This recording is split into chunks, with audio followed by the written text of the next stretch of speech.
Baru-baru ini heboh maskapai baru bernama Indonesia Airlines yang siap mengudara di Indonesia, tapi kepemilikan perusahaan didirikan di Singapura.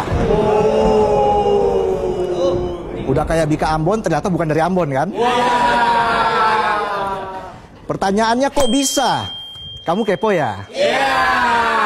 Kalau dibalik, ay opek umak. Teknap uat uam apa aja uat uam? Mau tahu aja apa mau tahu banget? Begini ceritanya begini ya. Pendiri maskapai Indonesia Airlines ini memang orang Indonesia, tepatnya asli orang Aceh yang memilih bikin bisnis di Singapura. Paduka, apakah ia punya trust issue dengan bangsanya? Dalam.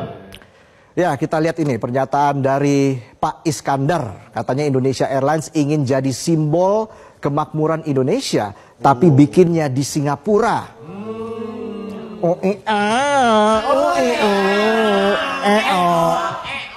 Padahal biaya hidup di Singapura jauh lebih mahal dari Indonesia, tapi kenapa tetap lebih worth it buat bisnis ya?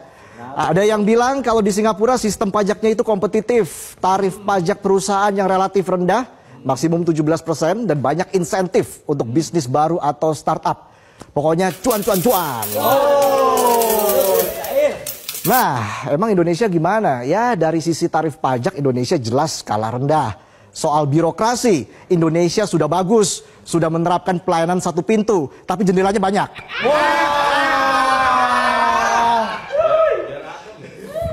Pengusaha atau investor itu kan maunya arus izinnya simple, urus izinnya simple, aturannya pasti, modalnya bisa jalan jadi keuntungan, bukan modalnya jalan-jalan buat uang keamanan.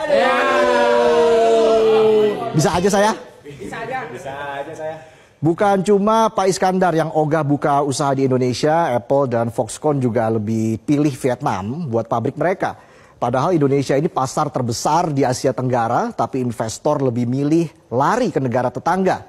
Lucunya Indonesia Airlines mengudara di luar negeri, sementara maskapai kebanggaan kita Garuda Indonesia malah megap-megap bayar utang.